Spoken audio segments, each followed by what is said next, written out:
Imagine how awesome it would have been for a poor person to own a box of booze back in the day. Your parents died young, so you live in a shabby hut outside the city, making ends meet by washing dishes at the town's tavern. One night, a big storm blew in and took down the back wall of your shack, leaving a gaping hole. As you tried to patch it up, you kicked something hard. Opening it, you found 20 glass bottles stacked neatly inside.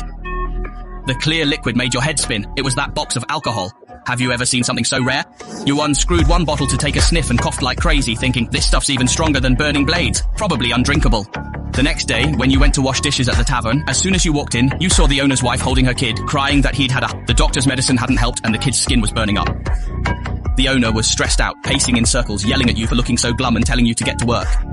You hunched over and washed dishes, listening to the doctor muttering, if this keeps up, he might burn out his brain. If only there was something to kill the fever. Your heart jumped as you remembered the case of alcohol. You'd recently heard a traveling merchant say the city pharmacy had a pricey liquor that could disinfect. Taking advantage of the distraction, you slipped back to your hut, grabbed 2 bottles and ran to the tavern. Boss, you said, I might have something that could help the kid. You put the alcohol on the table. And please tell me it's not dangerous. Just as she spoke, the kid started wailing, burning with fever. You didn't think twice and remembered the merchant's advice. You poured some alcohol onto a cloth and gently wiped the kid's forehead and palms. After only a couple wipes, the owner picked up a broom and started whacking you. How dare you, poor kid, harm my child? You protected your head and pleaded, if it doesn't work, you can beat me to death later. Luckily, the owner's wife, unexpectedly, in the time it takes to sip a cup of tea, the kid's crying eased and his forehead wasn't burning anymore. Another hour went by and the fever actually dropped by more than half. The shopkeeper's eyes went wide as he grabbed you and asked, what kind of miracle water is this? Just then, a man named Jung Tuhu from the town rushed in, holding a bloody knife and yelling, help, someone! Stop! His son had been learning to chop meat from him, and with one stroke, he cut his own hand. The doctor came and said the wound was too deep, feared infection, and amputation might be needed. You looked at the mangled wound, and suddenly remembered something the doctor said while you were washing dishes. Wounds with pus aren't clean. You quickly ran back to your shed.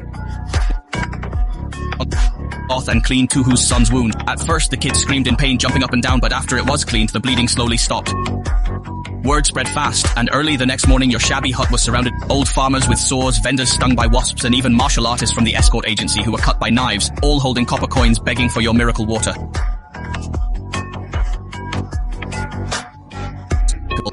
Treasure 10 times as valuable as ordinary alcohol.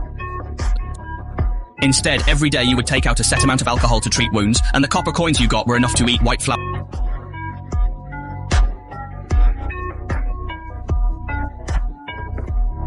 You felt the box, still more than half full, and your heart leapt with joy.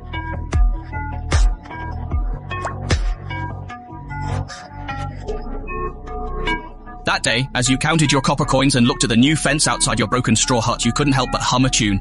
Who would have thought a box of choking liquid could make a poor kid's life this prosperous?